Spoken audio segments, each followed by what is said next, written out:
Bienvenidos a Fútbol Picante. Acaba de terminar la actividad sabatina. Pumas de la Universidad. Los Pumas dieron la voltereta y le terminan ganando al Cruz Azul con ese gol de Alan Medina, y los Pumas se meten al play-in con la 10ª posición y tumban a Cruz Azul de la primera plaza. Toluca termina derrotando al América con autoridad en la Bombonera y es el primer sembrado. Y el Guadalajara tenía que sellar su pasaporte en esta última jornada de manera directa a la liguilla. Producto de los resultados del viernes, estaban ya dentro y terminaron liquidando con amplitud a Rayados de Monterrey. Marcó Hernández, marcó también la Hormiga, que es campeón goleador. Armando González compartido con Joao Pedro y con Paulinho. Tigres le ganó al conjunto de San Luis. Tigres es segundo de la tabla general. ¿Cuántos movimientos el día de hoy? ¿Cuánta polémica? Hay mucho de qué platicar. Una hora no será suficiente. Y les damos la bienvenida a Fútbol Picante. Desiree Monsiváis, Mario Carrillo, Jorge Pietrasanta, hola. Héctor Huerta. Acaba de terminar este juego de Cruz Azul. Vamos a entrar en materia en un instante con ese juego, pero es el que termina eliminando al resto y manteniendo a Universidad con alfileres, con ese último boleto para meterse al play-in. Un juego, deciré, muy polémico, ya hablaremos de él, pero Pumas ganó contra Tijuana, ganó contra Cruz Azul y está con el 10º puesto, con el reintegro. Me gustaría no iniciar diciendo polémico, pero sí influyó bastante las decisiones arbitrales. Muy. Ya tendremos al experto que dirá sí, que no, y obviamente... No se entendería el juego sin la roja a Carrasquilla. Exactamente, que desencadena después el penal y luego lo que se sobrepone Pumas. Pero también Cruz Azul con Faravelli, esa entrada, no entiendo en su cabeza qué pensar con levantar demasiado la plancha, totalmente los pachoncitos del zapato en la pantorrilla de López. Entonces, ahí todo lo que se descifra es que este partido, muchas emociones, mucho corazón. El gol de Alan Medina me representa en el tema de garra, de empuje. Pumas tenía que hacer la tarea y Cruz Azul dejó de hacer muchas cosas y obviamente el partido fue el resultado que gana Pumas y se encamina a entrar al play-in 2. En el segundo tiempo se le va el primer lugar, Jorge. Sí. A Cruz Azul, se cae hasta el tercer sitio y será entonces rival del Guadalajara. ¿Qué te parece? ¿Cómo la ves? ¿A ti tú cómo la ves? No, pues. No, es que. ¿Qué te digo, hijo del santo? Es una. Ah, pensé que me ibas a decir. No. No. Ay, me espantaste, Ciro. Dije una persona tan decente como tú. Es un chiste local que se tiene aquí en este país. Es nuevo, Jorge. No, sí te entendí, pero de entrada así como que me... Dije, ay. Sería incapaz de hacerlo. Y si no, tendría razón también. Oye, por ningún motivo. Qué emocionante, un saludo para todos. Qué emocionante cierre. Más sería si todos fueran a la misma hora los que se tienen que definir y los que no. Porque, por ejemplo, Santos, que 3 minutos antes, el mismo equipo, me imagino, allá en la comarca y la afición estaba esperando para ver si se metían ganando el partido el día de mañana. Pues ya no. Ya están los 10. Ya nada más falta ver cómo queda el partido para saber en qué posición termina Pachuca, sí, y si de ahí se pueden mover las otras alternativas. Pero, caray, yo tampoco entendería el resultado de hoy sin lo de Carrasquilla. Pero después de la de Faravelli, el Puma olió sangre. No, claro. Olió sangre y dijeron, vámonos, es nuestra última oportunidad, vamos con todo. Y eso es lo que quisiéramos ver siempre de los Pumas. Mostrada la garra, no con jugadas agresivas, sino con jugadas de poder, de corazón, de ir con todo al frente y buscar los resultados, Ciro. Universidad empezó ganando con este golazo de Rubalcaba. Es una belleza de gol de Rubalcaba, generado por Angulo por el costado izquierdo, y le pega con el alma a Rubalcaba. Aquí se lesiona JJ Macías, una tristeza. Otra vez la rodilla. Sí, hay que esperar el diagnóstico médico, pero muy triste que tan pronto y cuando estaba retomando su carrera, Macías haya tenido que abandonar el campo. Y el Toro Fernández, doblete. Estupendo gol ¿no? La pantalla que hace, ¿no? Ahí la pantalla que iba a ir a los sub-21 empezando el torneo. Esta es la jugada, esta era roja directa para Carrasquilla. Me digan lo que me digan, ya lo comentará. Y esta de Faravelli, está bien sacada para Faravelli. Consciente, tan cerca de la liguilla, es una tontería hacer lo que hizo. ¿Y esta en la raya? Penal, exactamente, lo convertía. Fue lo que había fallado Angulo. en este torneo, la metió, mira. Pero eso. Esta es de garra. Eso es lo que representa Pumas. Este es exactamente. Pumas. Sí. Alan Medina, que llegó en el torneo junto con Macías, que llegó sin muchos reflectores y mira, resultó ser el que mete al equipo a la liga. Claro, me acuerdo hace algunos años con aquel Puebla de Chelis y el gol de Verón para llegar a la final. También. Ese es Pumas. Ese es Pumas, la garra. Universidad se metió también al play-in la temporada pasada con el 10º puesto. Fue a ganar a Ciudad Juárez, pero después perdió con Monterrey. Y ahora habrá que ver si logra el objetivo, porque será 7-8 en este momento. Tijuana contra Juárez. Pachuca podría mejorar su posición, es 9º en este momento y enfrentaría a los Pumas de la Universidad, quedando pendiente todavía el duelo de Pachuca, justamente, que estará cerrando la última jornada este mismo domingo. Entonces, pues no podemos sacar de la ecuación esa jugada y me gustaría saludar de una vez a Lalo Bricio, porque, vaya, es el elefante en la habitación, me refiero a la jugada, mi querido Lalo, porque pues eso condiciona una buena parte de este encuentro. Te saludo con mucho gusto, ¿cómo estás? ¿Qué tal, amigo? Les saludo con el afecto de siempre, pues traemos por ahí 3 jugaditas que ya las mencionaron ustedes.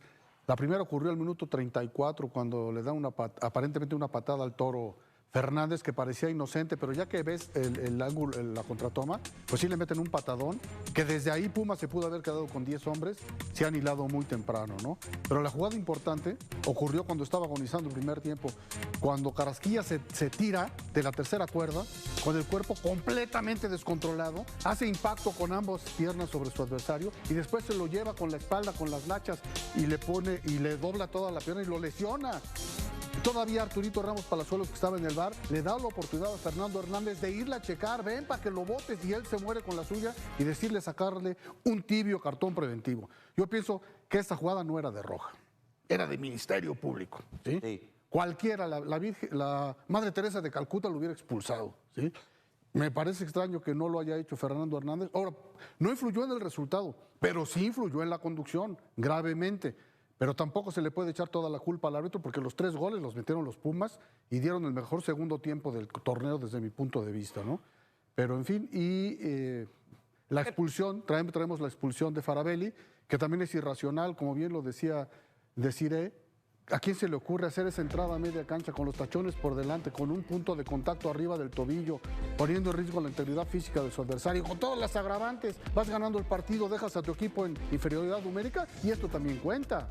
Esto también cuenta, porque ahí le abrieron la puerta a Pumas para que se les fuera encima y le dieran el volteón al marcador. Entonces, una serie de circunstancias, incluidas una grave decisión arbitral, pero todas las circunstancias que rodearon el partido son importantes para que Pumas esté en play-in, ¿no? Desde mi punto de vista.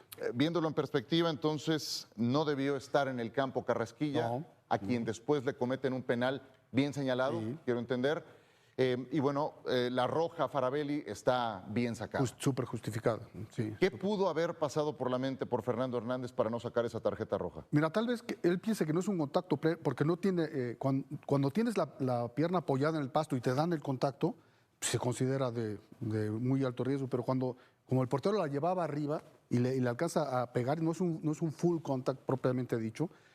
Quizá eso fue lo que consideró, pero no consideró la fuerza con la que se lanza, con el cuerpo completamente descontrolado, en una pelota propiamente perdida, que no tiene ningún sentido irla a luchar, que no estaba a distancia de juego, que se lo lleva con todo el cuerpo y lo lesiona. Entonces, todas esas agravantes están por encima de que el contacto haya sido full contact. Entonces, ¿no? Cuando levanta la pierna al despeje, Kevin Mier, por eso usa la palabra el árbitro de decir que es temeraria, porque no es el contacto pleno y lleno, porque no está plantado el pie. Exacto. ¿Esa es la razón que podemos justificar por qué no decide expulsarlo? Él lo justifica, pero yo pienso que todos los demás factores son avasalladores y lo tenían que haber expulsado. Pero sí, mira, si es imprudente, nada más es la falta. Si es temeraria, es de amarilla. Y si es con una fuerza excesiva, poniendo en riesgo la integridad física de su adversario, es de roja. Pues esta es más que de roja. Esta es una roja ¿Súper temeraria? Súper temeraria. Ya no hay súper temeraria ya, pero vamos a inaugurarla en honor del maestro yo Carrillo.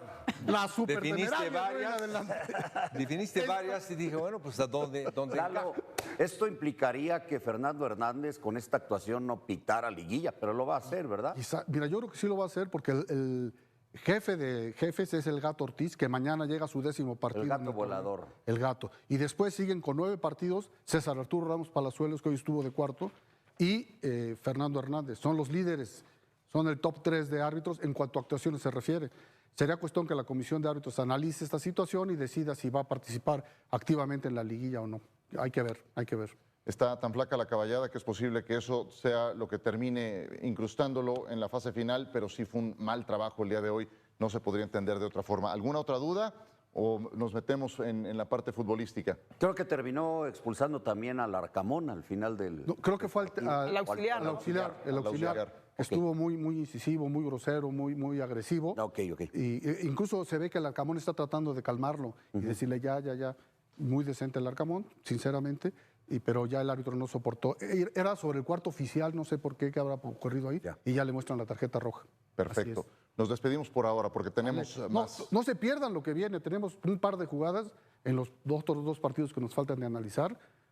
Que ¿Quieres mañana, compañero? les va a mover la conciencia, no se las pierdan.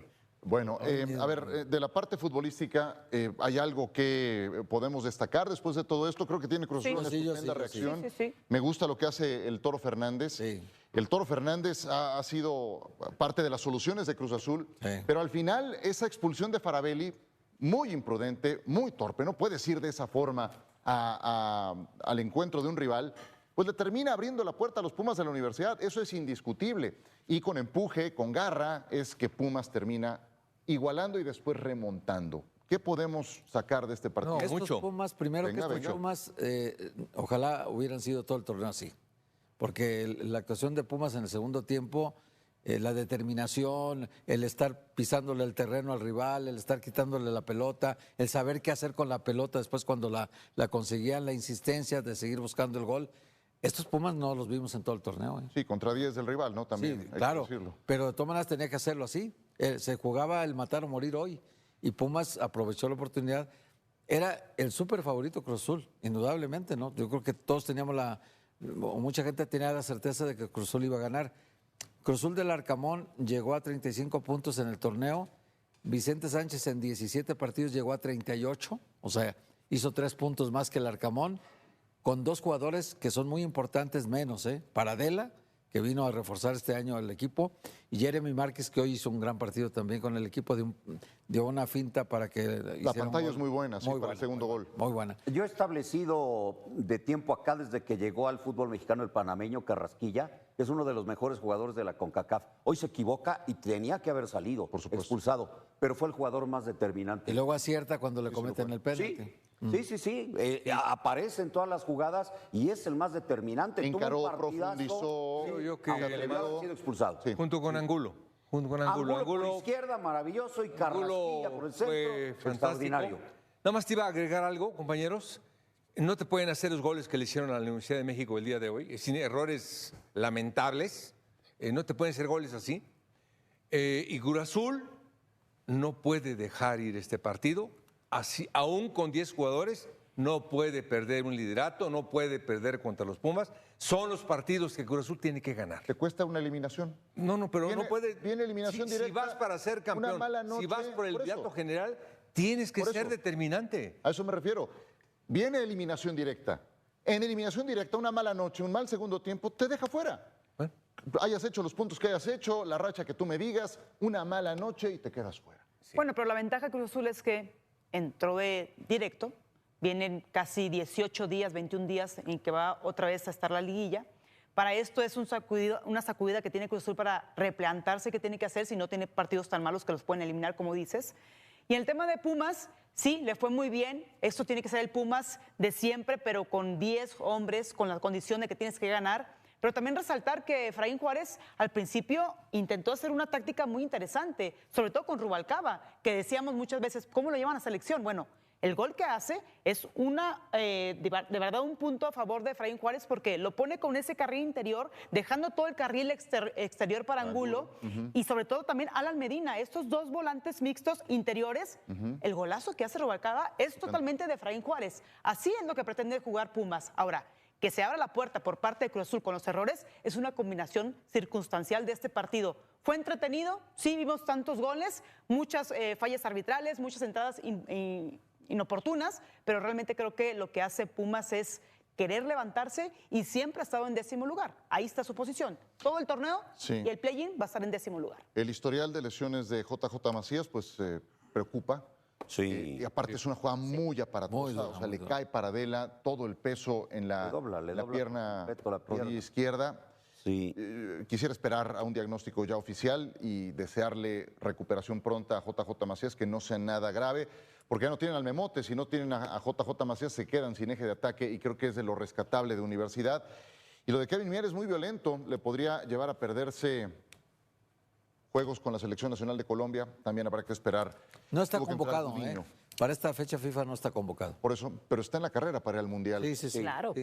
Y Si eso es grave la podría ser lesión, de peligrosa. Entrada a la gravedad. liguilla puede ser serio, Por puede ser supuesto, serio sí. para Kevin Mier. Es muy triste lo de JJ. Esperemos que no sea serio, pero es que ha estado su carrera plagada de lesiones. ¿Les gustó el ajuste que hizo Juárez cuando sale Macías? Pues claramente su único eje de ataque disponible, Santi López, pues sin tantas horas de vuelo, decide meter a Vite e improvisa a López adelantándolo un poco más. O sea, ¿les pareció que era la jugada correcta? Después del cambio de lo que hace JJ Macías, sí, Vite lo pone como ese extremo como abajo del 9, ¿no? Como abajo, como el 9, vamos a ponerlo así. Y lo que hace es que Carrasquilla lo manda al extremo, pero Carrasquilla no va a usar toda la amplitud, no se va a pegar a la banda.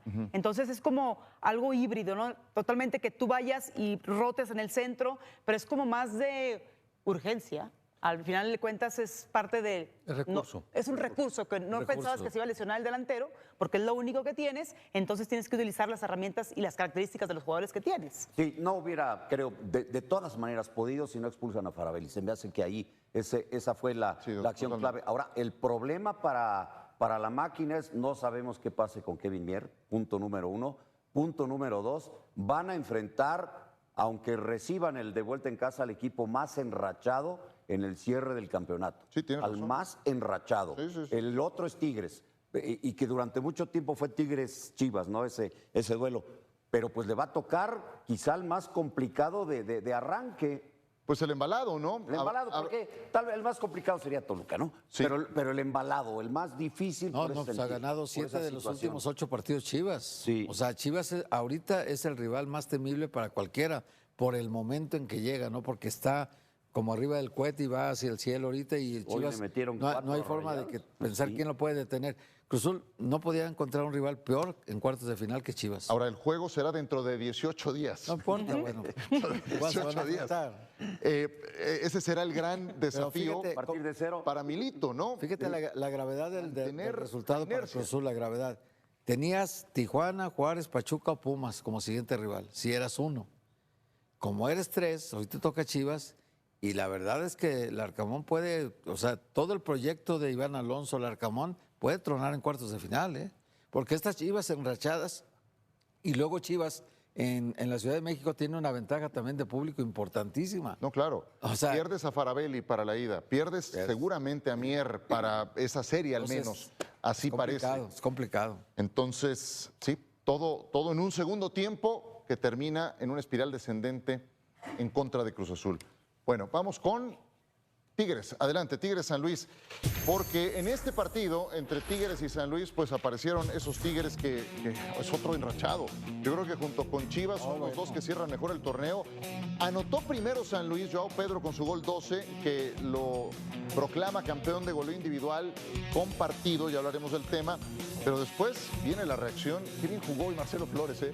Qué bien jugó hoy Marcelo Flores. Es el mejor partido del torneo de Marcelo Flores. Correa anotaba el empate. Bueno, de hecho, tenía mucha inactividad, porque estaba el chico del Atlas que andaba muy bien. Marcelo Flores tenía mucho tiempo que no jugaba, pero encaró velocidad, potencia bastante bien. Estoy de acuerdo. Creo que lo va a llamar Canadá a la selección, creo que anduvo muy animado por eso.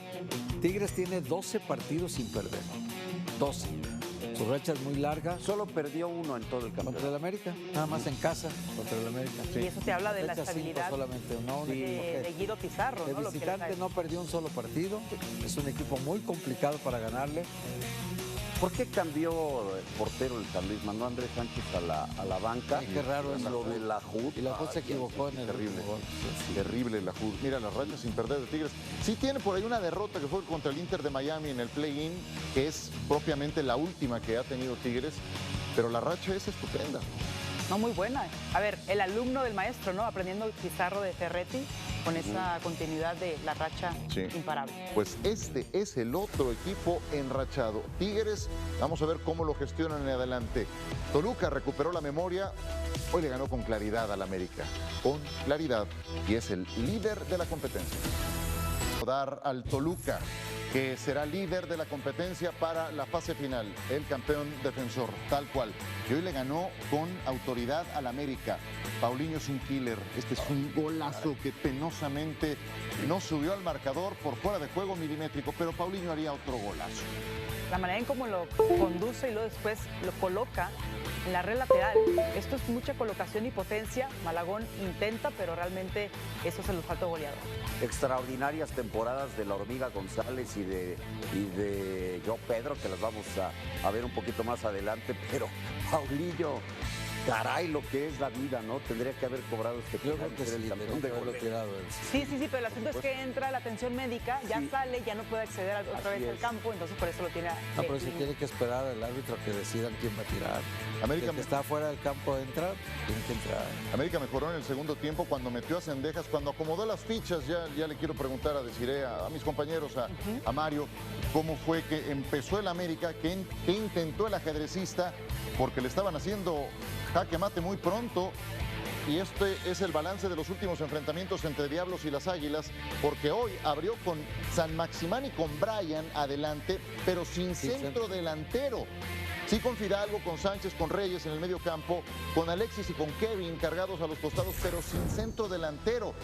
Y en América no generó ocasión de riesgo alguna en la primera mitad. ¿Qué intentó Jardine? Sí, inventó un poquito, que tienen que experimentar de alguna manera. Utilizó este primer tiempo, lo perdió, en verdad.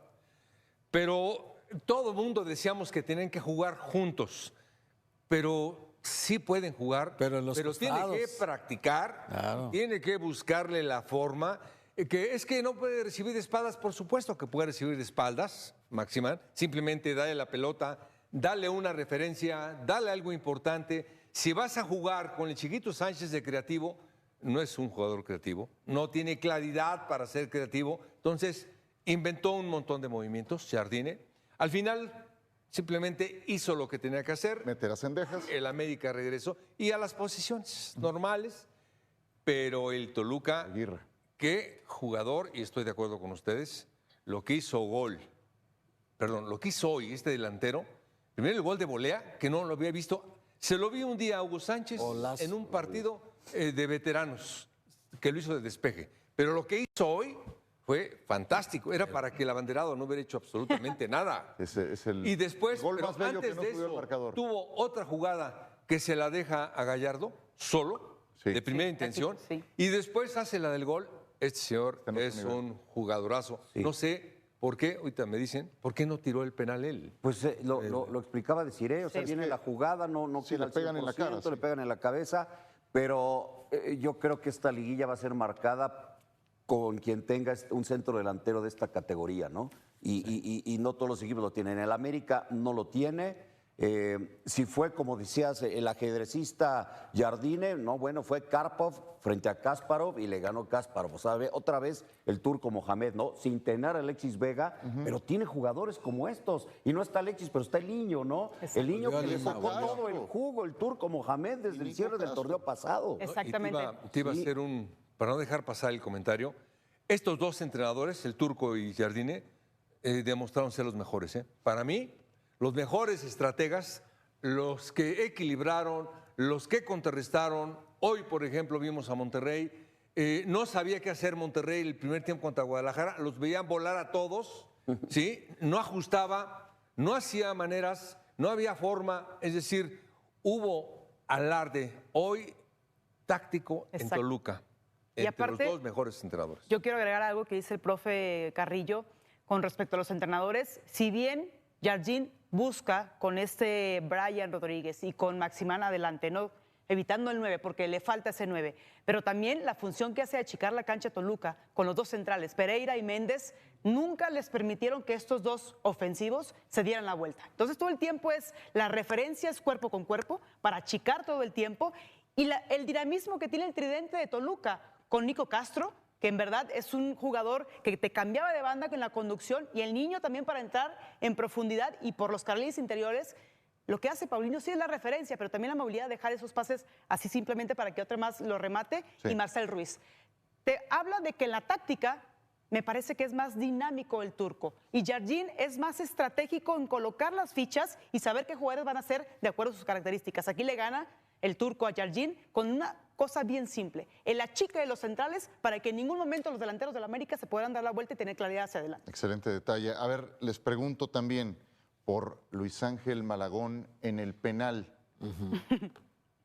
Me río, ¿no? No, en el penal y en todo el partido. Yo ya no me voy a meter con Malagón porque van a decir que me voy a ensañar con él, de verdad. ¿No? Es que ¿Puedo yo? No, pero Ya me adelante. tiene fichaditos, yo no Jorge, tengo Jorge problema puede con opinar eso. de Malagón. Yo puedo opinar de Malagón. No, Todos son libres de opinar, por favor. O sea, digo, sí. vaya, es que para eso estamos. Cuando, No, es que- cuando andan bien hay que decirlo y también cuando se él cometen tiene un área de errores. oportunidad. No lo quiero criticar que es el peor, no. Tiene un área de oportunidad que sabemos que son las salidas, pero le dejo la palabra. No, estoy de acuerdo. Y también lo del penal, bueno, pues es muy claro. Me da la impresión de que algo fuera de la cancha le Lo tiene preocupa a distraído, Malagón. ¿no? Lo Lo trae tiene muy distraído. distraído, porque sí se ve desde hace tiempo. No es el Malagón del tricampeonato. Sí. Este Malagón de este torneo, muy pobre. Yo te podría decir que hasta para hacerlo a un lado de la selección. No lo ha hecho Javier Aguirre porque de momento es uno, ¿no?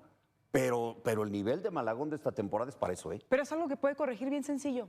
Que se comunique con los centrales. La Y jugada, que se concentre en la cancha. sí, pero la jugada es, viene un centro que está entre el área chica y el manchón penal para una marca precisa de los centrales en esa zona. Y es simplemente decir, o vas a cortar tú como central esa jugada, o simplemente déjame salir a mí con un pasito más para salir con todo el puño, o simplemente llevarte a quien te tengas que llevar. Pues- Pero duda, se clavan con los dos pies ahí, y el que es más inteligente es Paulinho, es el olfato goleador, él contacta con la cabeza el balón y simplemente él se queda con esa referencia de incluso golpear con los brazos y hacer que como que le pegó con la cara. Uy, un rostoncito ahí. Pero es cuestión de que comunique y mejore. Sí, es preocupante el nivel de Malagón en la Imagínate recta que final de la mañana preparación empieza para el mundial y Malagón va a ser el titular.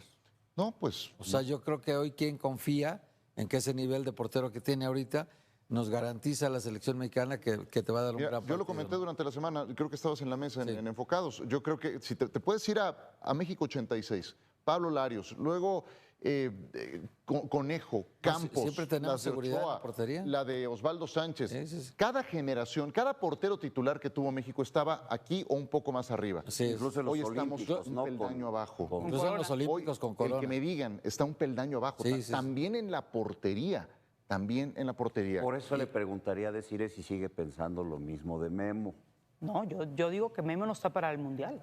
Yo digo que ¿Sigues no. pensando lo mismo? No, Pues es es que no tiene probable ritmo que de juego al con nivel. esto- Es probable que tenga que ser A ver, el portero, escalafón es el siguiente. Malagón, con esas deficiencias, está arriba de los otros. ¿De Memo? Entonces, pues sí, arriba de Memo, sí. No tiene ritmo ni siquiera en Pero, Chipre. a- No tiene ritmo ni siquiera en... Ahora, que tiene experiencia en mundiales, Exacto, sí. exacto. Lo tiene. Pero yo no veo un Guillermo Ochoa del 2014 al 2018 repetir y abrir en el mundial para este 2026. Esa es la diferencia de lo que dice Ciro. Sea cual sea la decisión que tome Aguirre, está un peldaño por debajo en su rendimiento el que es el elegido en relación a guardametas Oye, titulares un anteriores. apunte final antes de escuchar a Lalo es que sobre Jardine y el invento sin centro delantero. Era el único equipo en México de toda la liga que había metido gol en todos los partidos en la América. Y justo hoy, cuando inventó esto, se fue en blanco el equipo. Hasta el Toluca, que es el más goleador, tuvo 3 partidos en 0. Pero el América en todos los partidos había montado mínimo un gol. Toluca recuperará a Alexis Vega, es más pólvora adelante. Claro. Y América, en sus duelos contra los 5 mejores equipos del torneo, No le fue perdió 3. Sí, no le fue Solo bien. ganó Perdió. uno contra todos los de arriba. De la parte de Solo le arriba, ganó a solamente Tigres. le ganó a los Tigres, efectivamente. Lalo, ¿qué tenemos en lo arbitral? Pues vamos a analizar el penal que le marcaron a favor del Toluca. Es una jugada con múltiples implicaciones reglamentarias. La primera es que si el balón pasa y nadie lo toca, se trata de un choque. En este caso, Paulinho lo cabeceó, entonces en el momento que llega Malagón y lo golpea, se convierte en un penal. Vamos a ver la jugada. Pero aquí lo más interesante es saber por qué no tiró el penal Paulinho. Claro. Las situaciones que entraron a atenderlo, entraron las asistencias médicas. Entonces, en el momento que entran las asistencias médicas, el jugador que recibe dicha atención está obligado a salir del terreno de juego y no puede regresar hasta que el balón esté en juego. Ahora hay excepciones. Si hubieran, ahí está fuera del terreno de juego porque no lo podía tirar reglamentariamente. Si hubieran amonestado a Malagón, entonces sí, cuando hay amonestación de por medio en la jugada, ya no te tienes que salir. Yo no sé si estaba en condiciones físicas de tirarlo, mentales. Decían que estaba mareado, pero sí le he dicho, no, yo estoy listo y este es el título de goleo y lo voy a tirar. Lo sentimos, lástima, Margarito y Paulinho, no lo puedes tirar. Pero esa lado, entonces, si hubiera sido amarilla para Malagón, sí ameritaba amarilla. Sí, mira, está palomita, discutible si era de amarilla o no, pero si ha sido amarilla, sí lo puede tirar. Okay. Como no hubo amarilla, se tiene que salir y no puede regresar al terreno de juego hasta que el balón esté en juego. Entonces, no lo puede, tener razón. estaba impedido. No puede, el árbitro no puede don decir Héctor. cosas de la vida. No puede decir eso. No, No Que puede no decir, haya entra. podido tirarlo. sí, cuando ya se reanuda el partido ya puede entrar. Pero pues entonces no lo puede tirar porque no se ha reanudado el O partido. sea, el reglamento puede no es entrar. perfecto porque no es justo tampoco. No es justo, pero es reglamentario. Siempre ha Es sido así decir, el reglamento. El En ese reglamento sentido, ante sí. todo. Justo. Las leyes no son Iba a justas pelear un siempre. título de goleo. Sí. Era su título de goleo, Sí. era importantísimo Sí. para todo el estadio, para Sí. todo el país. Sí. Y tú seguiste el reglamento y no lo dejaste entrar. Sí, por eso la traigo esa es, Mario. jugada. ¿Te sientes bien por eso? No, pues yo no. Reglamentariamente. Nada más, era un comentario. nada más. El árbitro está para Nada aplicar el más. reglamento. Llámese Ahora, lamentable. el título de goleo Llámese sigue lamentable. siendo suyo. El título de goleo sigue siendo era el suyo. suyo. No, Era la pero era diferencia único nada más. para que no fuera compartido. Era Ahora, era importantísimo. Lalo, ¿era de amarilla para Malagón? Híjole, quién sabe. Yo sí se lo hubiera puesto. Claro que sí. Te la yo también. pones, tírale. Claro. Juegue. Y tíralo, papá. Ahí está, ¿qué te Pero- costaba? ¿Qué te pero, costaba? o sea, por eso traje esta jugada, porque tiene múltiples buenísima. implicaciones reglamentarias. Exacto. Muchos estaban diciendo que había sido muy generoso No, pues no podía. Paulinho y que se había abstenido de tirarla. Aunque haya querido, no podía tirar el penal.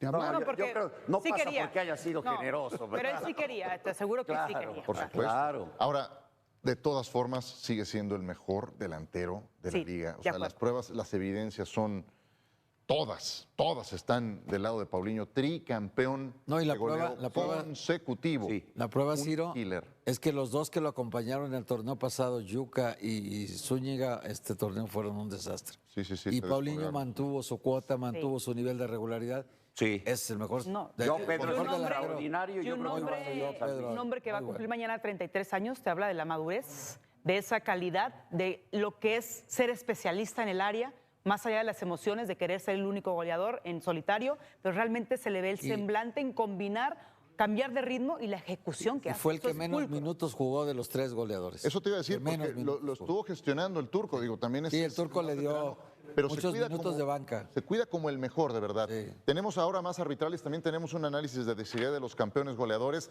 Vamos con lo que ocurrió entre las Chivas y Rayados de Monterrey. Guadalajara le pasó por encima a Rayados en el primer tiempo, o sea, Como 3-0, ferrocarril, los ¿no? tenían dominados, amordazados. Rayados tienen unas caídas al vacío más que resbalones, dramáticos. Y hoy el Guadalajara, ve nada más esto. Yo dije, Andrada, ¿eres tú Andrada? Dije, Una pelota, por favor. Andrada, Ambriz, de espaldas, con la marca, no es posible. Sí, Mele, Santiago Mele es el que da ese balón a Sí. Ambriz. Yo creo que Mele no está haciendo mejor que Andrada. No, para nada. No, el Mundial de Clubes que tuvo Andrada fue extraordinario. Sí, hombre. Pues ahí está el gol 12 de la Hormiga González y el Piojo haciendo el otro. Hicieron Oye. 29 goles a Mele este torneo. Y Richie 29. Ledesma, ¿qué tal, Partidazo de Participando en Dos Ahora- asistencias de Ahora, gol. también Monterrey despertó, pero también por muchos de los cambios de Chivas. Cuando entró el Guti, Claro. hizo ese tres cambio con el Oso González desconfiguró lo que era la estabilidad en el medio campo de Chivas. Pero después, me parece, Este es el eso es un portero. recurso muy bueno. Chicharito está muy lejos y el cabezazo, pero Pero también se le va Mele. Mele, se le va es Mele. Mele es el que le permite ese Mele. gol. La pelota. Y Pero lo qué bueno, emocional que es de Chicharito. Chicharito, ¿no? Obviamente, Qué un bueno. aplauso por ese Su primer remate. gol del torneo. Sí, qué bueno. Bueno, Le qué bueno libera que no muchas se fue cosas en el blanco. Chicharito. 4-2 en la victoria para el Guadalajara. ¿Algo que quieras agregar de las Chivas? Para los que decían que no, pues ahí está. Aprovecha. Ok. liguilla directa, 6º lugar, se mete como el equipo más enrachado del torneo hacia el cierre después de la jornada 17, tiene campeón de goleo. ¿Qué más quieren? ¿Quieren más? Agárrense. Bueno, ya se emocionó. No, y te voy a decir algo también, perdón que te interrumpa. Me emocioné. La manera en que juega. Contra uno de los 5 que decíamos del torneo, los 5 de la liga, con Monterrey, independientemente que sea intermitente Monterrey, pero Chivas presiona alto, tiene armonía adelante, despertó el Piojo, Efraín Álvarez, realmente, obviamente el goleador, la hormiga, pero este equipo juega en armonía, tiene hambre, tiene recurso posicional, tiene un líder que es Milito, realmente es un equipo que me encanta porque los chivarmanos deben estar orgullosos que han recuperado a ese equipo tan popular e importante en México. Salvo a Toluca, contra todos los demás jugaron. El fútbol es más que un deporte. Es religión, es espejo, es herida y esperanza. Cada domingo millones se sientan frente al televisor no solo para ver un partido, sino para confirmar que todavía se puede creer. Pero el fútbol mexicano vive en un ciclo que se repite. Promesas, decepciones, ilusiones, olvidos. Entre las canchas y los despachos se libra una batalla invisible, el mérito contra el poder. En una esquina los jóvenes que sueñan con cambiarlo todo. En la otra los veteranos que aún no sueltan el trono. Y en el medio una afición que lo aguanta todo, pero que exige cada vez más. Esta es la historia del fútbol mexicano en 2025. Una historia de talento, política y contradicción. Una historia que todavía se escribe cada vez que alguien grita ¡Gol!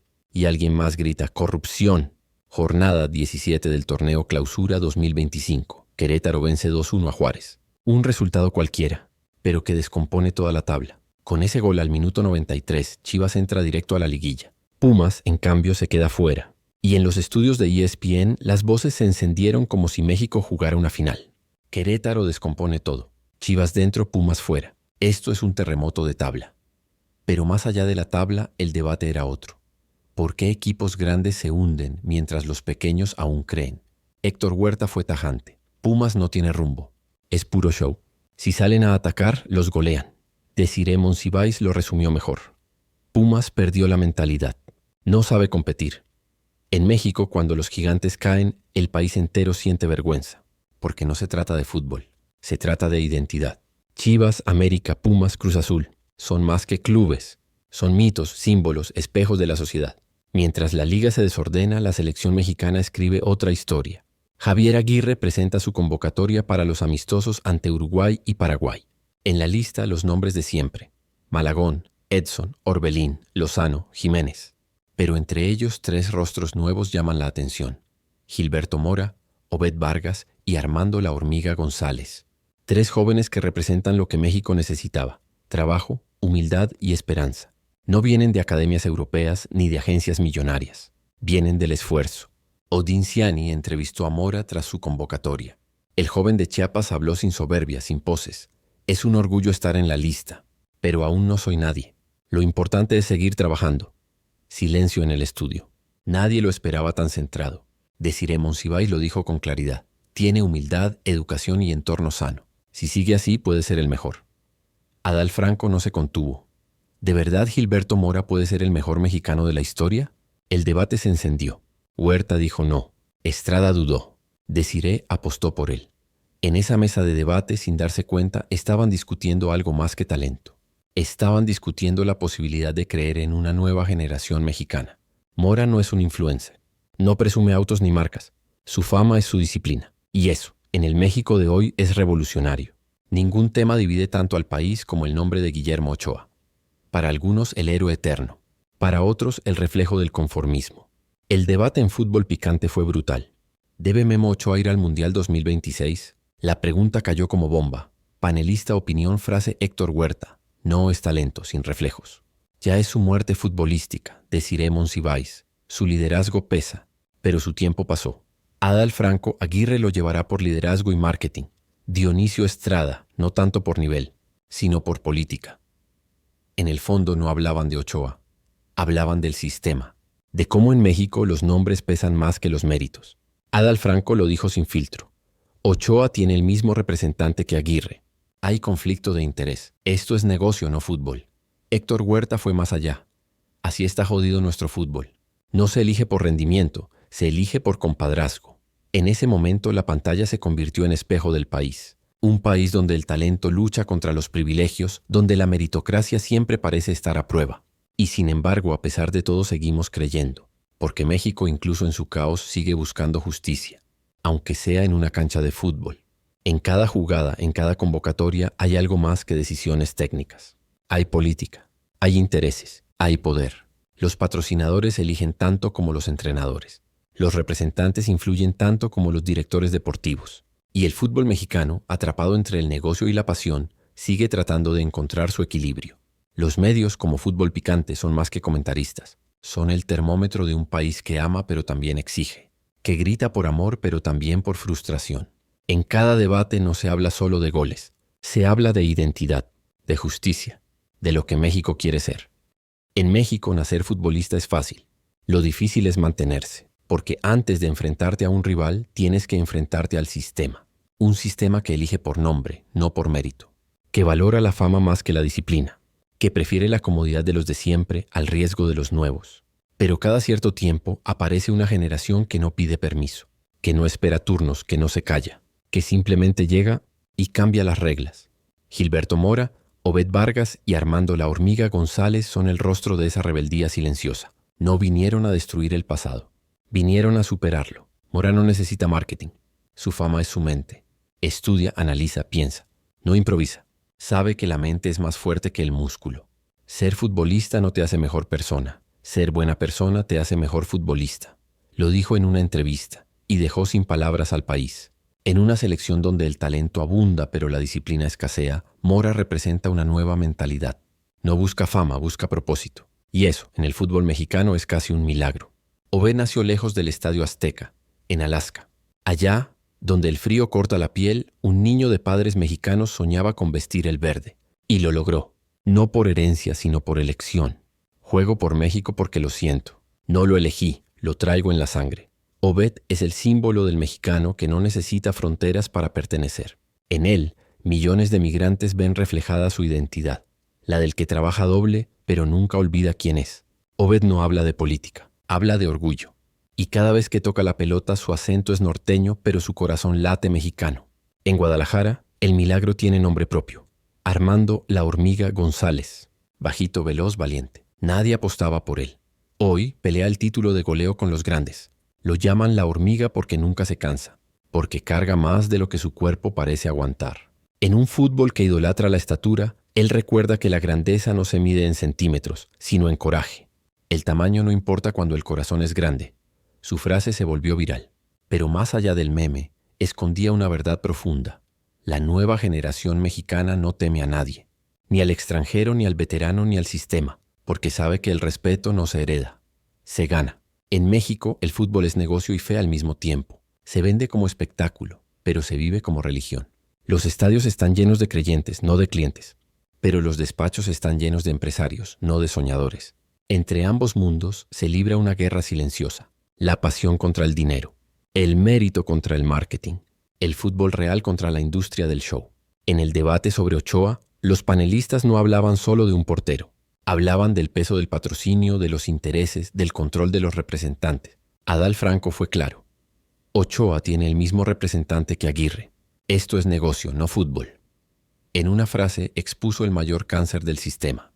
Porque en México el talento puede esperar, pero el dinero nunca. Y así, los jóvenes esperan turnos mientras los mismos nombres llenan los carteles.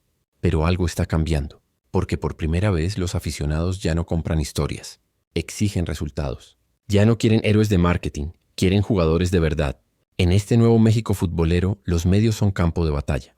ESPN, Fox, TUDN no solo narran, ahora exponen, cuestionan y provocan. Programas como Fútbol Picante se convirtieron en la voz de la frustración colectiva. Ya no basta con decir ganamos, hay que explicar por qué. Y sobre todo hay que señalar a los responsables cuando no se gana. En la mesa de debate, Adal Franco se convierte en el espejo del aficionado. Irónico, apasionado, escéptico, pero profundamente mexicano. México ya no necesita ídolos, necesita resultados.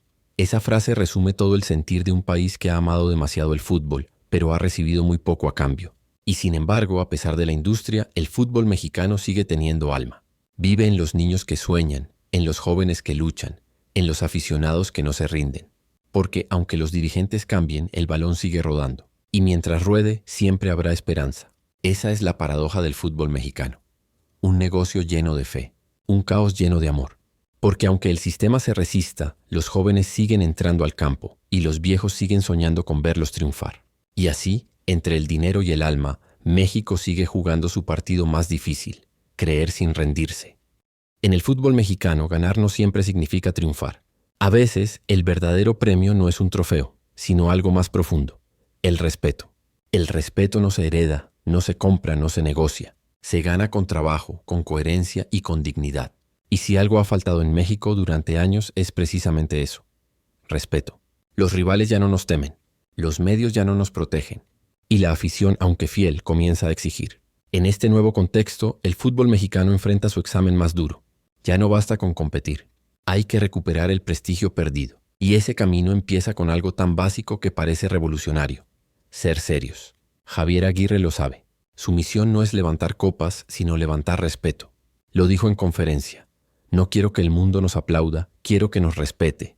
Palabras simples, pero en ellas se esconde una filosofía entera. En un país donde el fútbol ha sido más pasión que proyecto, hablar de respeto suena a utopía. Pero ese es el cambio silencioso que empieza a sentirse en la selección mexicana. Jugadores como Mora, Obed y La Hormiga ya no ven la camiseta como un lujo, sino como un compromiso. En cada concentración los nuevos aprenden de los viejos. Edson Álvarez se ha vuelto mentor. Carlos Acevedo lidera sin micrófono. Y Aguirre observa en silencio, dejando que los actos hablen más que los discursos. Dentro del vestidor, las jerarquías cambiaron. Ya no hay intocables. El respeto se gana en los entrenamientos, no en la prensa. Aquí nadie tiene asegurado el lugar. Así se resume la nueva ley del Tri. Un mensaje claro: si no trabajas, no juegas. Los veteranos escuchan, los jóvenes responden y el ambiente por fin empieza a oler a profesionalismo. Pero el verdadero reto no está dentro del vestidor, sino fuera. Ganarse el respeto del mundo es más difícil que ganar una final. Y México, después de tantas caídas, sabe que los aplausos se olvidan, pero la credibilidad se construye. Por eso cada convocatoria, cada debut, cada entrevista de un joven jugador importa más que un gol. Porque en esas pequeñas victorias cotidianas se está forjando un cambio cultural.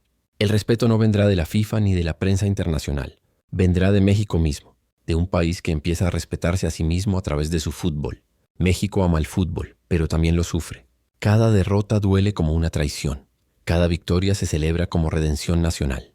En los programas de debate, las voces reflejan las emociones del país. Adal Franco, con su sarcasmo y su enojo, representa la voz del aficionado que exige. Desiree Monsiváis, con equilibrio y firmeza, representa la voz de la razón y la esperanza. Y Héctor Huerta, con su experiencia y dureza, encarna la voz del escepticismo que México necesita, porque sin crítica no hay evolución. Fútbol Picante no es solo un programa, es el reflejo de lo que somos. Pasionales, exigentes, a veces injustos, pero profundamente comprometidos. El mexicano ama a su selección, pero no la perdona. La idolatra en la victoria, la destruye en la derrota. Es capaz de llenar estadios y de abuchear al mismo héroe una semana después. Y sin embargo sigue ahí, con la camiseta puesta, con el corazón latiendo, con la esperanza intacta. Esa contradicción no es debilidad, es identidad. Porque el mexicano no ama al fútbol por lo que da, sino por lo que representa. Representa lucha, orgullo y el eterno deseo de demostrar que sí se puede. El fútbol mexicano es un espejo. Refleja nuestras virtudes y nuestros vicios, nuestra pasión y nuestra falta de planeación, nuestra unidad en los goles y nuestra división en la derrota. Pero también refleja algo más poderoso, la capacidad de creer incluso cuando no hay motivos. México cree en sus jóvenes, en su gente, en su historia. Y mientras siga creyendo, el fútbol seguirá siendo más que un deporte. Será un lenguaje, una fe, un símbolo de resistencia nacional. 2026 no será solo un mundial, será un examen de país. No se trata de llegar al quinto partido. Se trata de demostrar que México ha aprendido, que ya no quiere héroes mediáticos, sino líderes reales, que ya no busca excusas, sino soluciones. Porque esta vez el partido más importante no se jugará en la cancha, sino en la mente. México está frente a su espejo, y por primera vez en mucho tiempo empieza a reconocerse. En el fútbol, como en la vida, hay una palabra que puede cambiarlo todo: creer. Creer cuando nadie más lo hace. Creer incluso después de caer. Creer aunque el marcador vaya en contra. En México, creer no es ingenuidad, es resistencia. Es mirar el caos, aceptar los errores y seguir adelante con la cabeza en alto. Cada vez que un niño patea una pelota en la calle, México vuelve a creer. Cada vez que un estadio canta el himno, México vuelve a creer. Cada vez que un jugador joven debuta sin miedo, México vuelve a creer. Creer es el acto más revolucionario que este país tiene para ofrecer al mundo. Porque creer aquí no es un acto de esperanza, es un acto de coraje. La historia del fútbol mexicano está escrita con lágrimas y sueños. Hemos perdido finales, desperdiciado generaciones, sobrevivido a errores de dirigentes y a golpes de realidad. Pero nunca hemos perdido el alma. Cuando Gilberto Mora entra al campo, no juega solo por él, juega por todos los que fueron ignorados, por los que trabajaron sin cámaras, por los que soñaron sin patrocinadores. Obed Vargas, desde Alaska, lleva en los botines el eco de millones de mexicanos que cruzaron fronteras sin olvidar sus raíces. Cada pase suyo es una carta de amor a un país que vive lejos pero siente cerca. Y Armando la Hormiga González, con su cuerpo pequeño y su corazón gigante, le recuerda al país que el tamaño no importa cuando se juega con alma. Ellos son el México que no se rinde. El México que ya no espera milagro, sino que los construye. Javier Aguirre no promete un mundial, promete trabajo. En un país cansado de discursos, su serenidad es revolucionaria. Si me van a juzgar, que sea por lo que hacemos, no por lo que decimos. Esa es su filosofía, y es también el nuevo espíritu del Tri. Porque el cambio real no se grita, se trabaja. México ya no necesita héroes improvisados, necesita ejemplos consistentes. Y Aguirre, con su rostro cansado pero su mente firme, encarna la idea del maestro que no se rinde, aunque el mundo ya lo haya dado por acabado. En su mirada no hay soberbia, hay responsabilidad, porque sabe que su generación no verá la gloria, pero puede construir el camino para que otros sí lo hagan. México no es un país perfecto. Es un país de contradicciones, de errores, de pasiones desbordadas. Pero es también un país que no se rinde. En el fútbol, como en su historia, México cae, pero siempre se levanta. Después de cada fracaso hay una generación que vuelve a creer. Después de cada crítica hay una esperanza que renace. El fútbol mexicano no se juega con los pies, se juega con el corazón. En cada estadio lleno, en cada potrero vacío, en cada niño que imita a sus ídolos, late el mismo deseo: ser parte de algo más grande. México no juega solo por un trofeo, juega por su identidad. Por demostrarle al mundo que no importa cuántas veces lo subestimen, este país siempre vuelve a intentarlo. Y esa es la grandeza de México, no en los títulos, sino en su obstinación por soñar, en su capacidad de convertir la derrota en una lección, en su manera de transformar el dolor en orgullo. Cuando suene el himno nacional en el Mundial 2026, millones de voces volverán a unirse. En las tribunas, en los bares, en las casas, en los corazones. Y en ese instante poco importará el marcador, porque ese grito, México, será más que una celebración, será una declaración, una promesa de que seguimos de pie. Porque México puede perder partidos, pero nunca pierde su fe. Puede fallar penales, pero nunca falla en esperanza. Puede tener dirigentes mediocres, pero tiene gente extraordinaria. Y esa gente, la que madruga para trabajar, la que se emociona con un simple gol, la que sigue creyendo, es la verdadera selección mexicana. Ellos son el alma del país, el motor del cambio, la razón por la que el fútbol en México nunca morirá. En un mundo donde todo se compra, México sigue apostando por lo que no tiene precio: la fe, el esfuerzo, la pasión. Porque mientras haya un balón rodando, un niño soñando y un mexicano creyendo, el fútbol seguirá siendo nuestra mejor versión de nosotros mismos. Esto es México, el país que tropieza, que se enoja, que duda, pero que nunca se rinde. El país que no deja de creer. Título completo: México en transición entre el mérito y el poder. Una historia sobre fe, disciplina y esperanza rumbo al Mundial 2026. Porque los campeones no son los que ganan siempre, son los que se niegan a dejar de